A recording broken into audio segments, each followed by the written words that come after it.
Hello guys, कैसे हैं आप सभी लोग। Welcome back to my channel. आज हम पढ़ेंगे बायोलॉजी।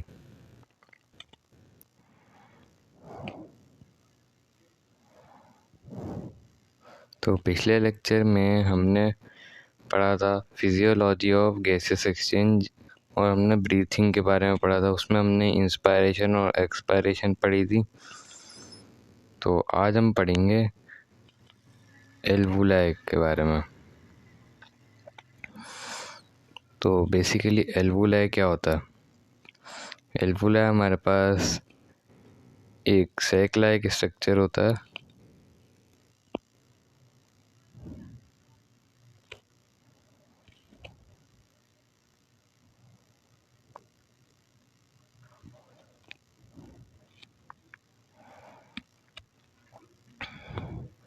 और एल्वुलाई जो है वो हमारे लंग्स का फंक्शनल यूनिट है। मैं यहाँ पे लिख भी देता हूँ।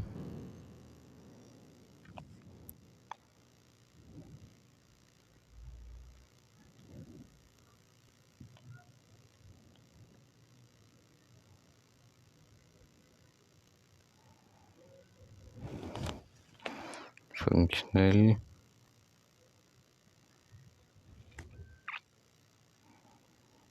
Unit of lungs.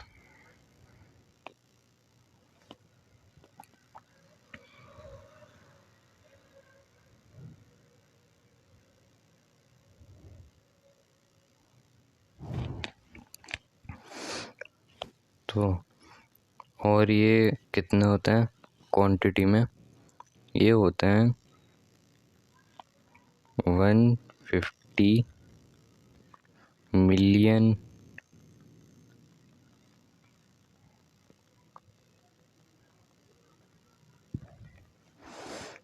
पर लंग।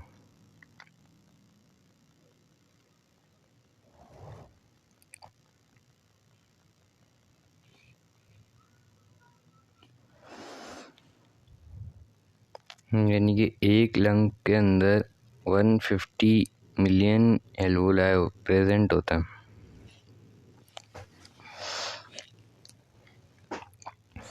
अब इनका काम क्या होता है। To increase surface area for gases exchange.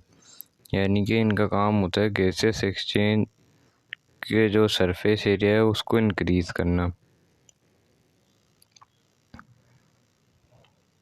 To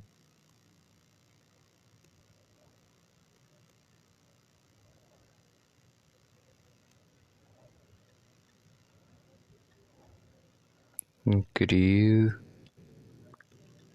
the surface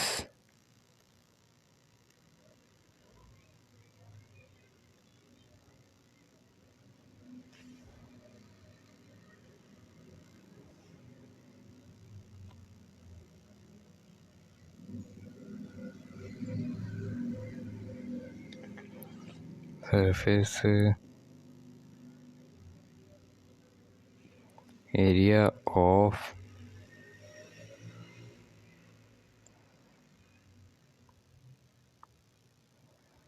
for आएगा, यहाँ पे ऑफ नहीं आएगा।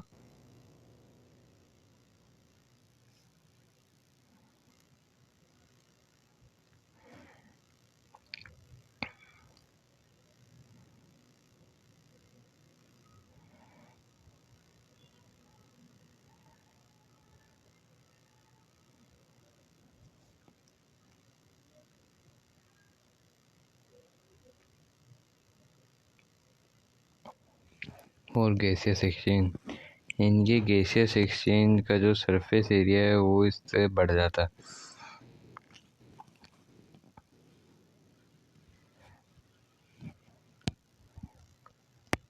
अब इसको थोड़ा डायग्राम से समझते हैं, इसका स्ट्रक्चर।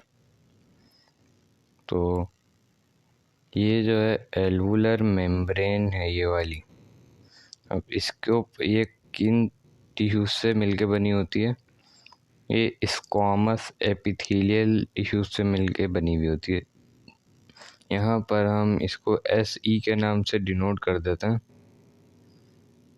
S.E, यानी कि स्क्वामस एपिथेलियम।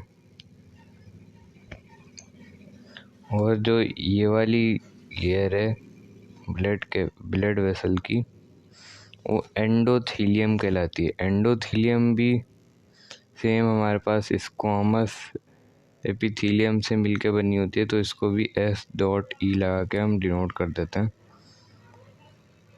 और ये जो हमारा जो पूरा स्ट्रक्चर है ये एल्वुलाई कहलाता है। और ये ब्लड वेसल है एक।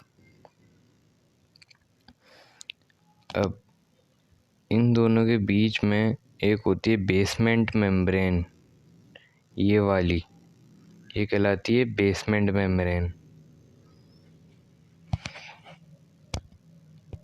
और ये हमारा एल्वुलाई का स्ट्रक्चर था। अब हम एल्वुलाई में देखते हैं कि इसमें गैसेस एक्सचेंज ब्लड और एल्वुलाई के बीच में होती कैसे है। तो यहाँ पे हमारे पास एक एल्वुलाई है, ये वाला, ये हमारे पास एक एल्वुलाई है। अब इसमें जो ऑक्सीजन की कंसंट्रेशन है वो हाई है और कार्बन डाइऑक्साइड की कंसंट्रेशन लो है। तो यहाँ पे कार्बन डाइऑक्साइड की कंसंट्रेशन हाई है ब्लड वेसल में और ऑक्सीजन की कंसंट्रेशन लो है। तो इधर से आप लोगों को पता होगा higher concentration to lower concentration जाती है कोई भी चीज़, तो इधर से ऑक्सीजन जो है एल्वुलाई से ब्लड वेसल में जाएगी और इधर कार्बन डाइऑक्साइड एल्वुलाई में जाएगी। और इधर से हमारा डीऑक्सीजनेटेड ब्लड आ रहा था, अब यहाँ पे जाके ऑक्सीजनेटेड ब्लड आ रहा है हमारा।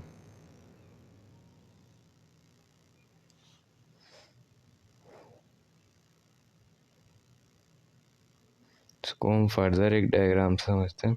मतलब फर्दर क्या, अब हम देखते हैं कि जो ब्लड वेसल और जो हमारे जो टिश्यूज़ हैं उनके दरमियान गैसेस एक्सचेंज कैसे होती है।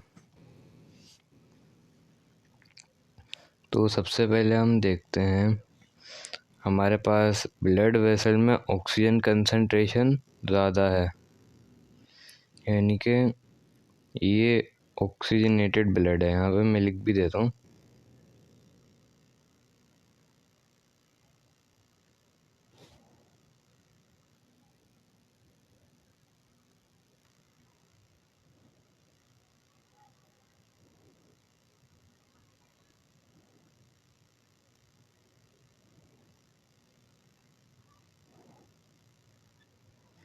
ऑक्सीजनेटेड ब्लड है ये। तो इधर ऑक्सीजन की कंसंट्रेशन ज़्यादा है और कार्बन डाइऑक्साइड की कंसंट्रेशन कम है।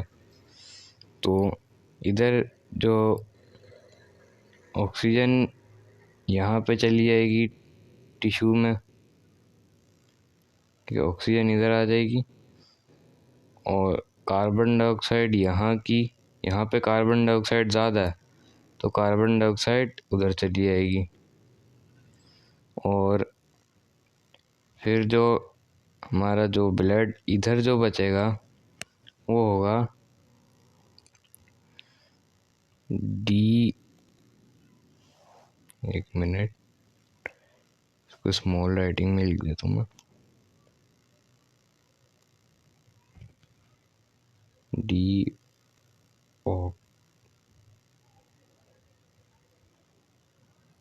डीऑक्सी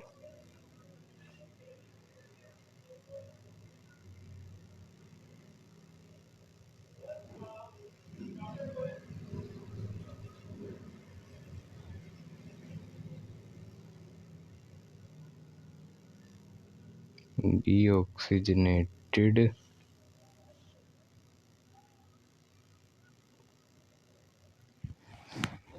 तो ये वाला जो ब्लड है ये हमारे पास डीऑक्सीनेटेड ब्लड है। तो इस तरह से हमारे पास जो ब्लड वेसल से टिश्यू में हमारे पास ब्लड जाता है, यानी कि एक्सचेंज होता है, यानी कि ऑक्सीजनेटेड ब्लड इधर आ जाता है और डीऑक्सीजनेटेड ब्लड इधर आ जाता है।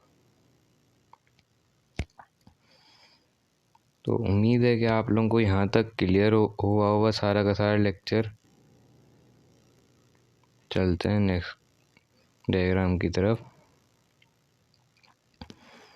तो अगेन ये हमारे पास एल्वुलाई है,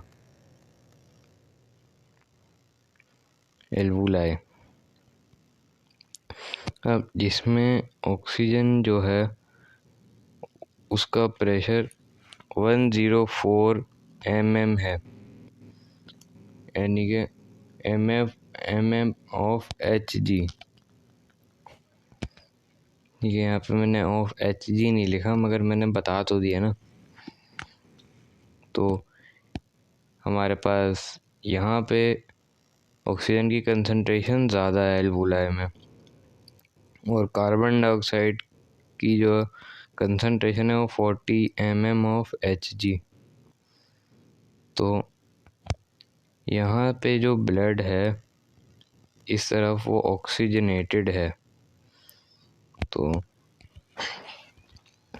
ये जो यहाँ पे जो वैल्यू आएगी प्रेशर की वो होगी p of oxygen is equal to 95, और ये जो कार्बन डाइऑक्साइड की वैल्यू आएगी वो 40 आएगी। अब ये जाएगा नीचे। अब नीचे जाके क्या होगा कि जो ऑक्सीजन वाली जो वैल्यू है वो, और जो कार्बन डाइऑक्साइड वाली वैल्यू है वो, अब जो ऑक्सीजन वाली जो वैल्यू है वो तो यहाँ तक तो सेम रही, मगर अब देखना अब ये चेंज होगी। चेंज क्यों होगी? चेंज इसलिए होगी क्योंकि हमारे पास जो ये जो मसल जो टिश्यूज़ हैं हमारे पास, यहाँ पर ये जो टिश्यूज़ हैं इनके अंदर कार्बन डाइऑक्साइड की कंसंट्रेशन ज़्यादा है बनिस्बत ऑक्सीजन के। तो यहाँ से कार्बन डाइऑक्साइड की कंसंट्रेशन उधर जाएगी, और यहाँ से जो ऑक्सीजन की कंसंट्रेशन है वो इधर आएगी। तो इस तरीके से यहाँ पे गैसेस का एक्सचेंज होगा, और यहाँ पे 20% ऑक्सीजन और कार्बन डाइऑक्साइड 48% है। आफ्टर द एक्सचेंजिंग ये वैल्यू चेंज हो जाएंगी। अब यहाँ तक तो था हमारे पास ऑक्सीजनेटेड ब्लड। अब आगे चलते हैं। आगे चलकर ये वैल्यू हमारे पास हो जाएगी, ऑक्सीजन की वैल्यू हो जाएगी 40, और जो कार्बन डाइऑक्साइड की वैल्यू है वो हो जाएगी 45, यानी कि कार्बन डाइऑक्साइड हमारे पास ज़्यादा क्वांटिटी में हो जाएगी। तो ये ब्लड कहलाएगा डीऑक्सीजनेटेड। मैं इधर लिख भी देता हूँ।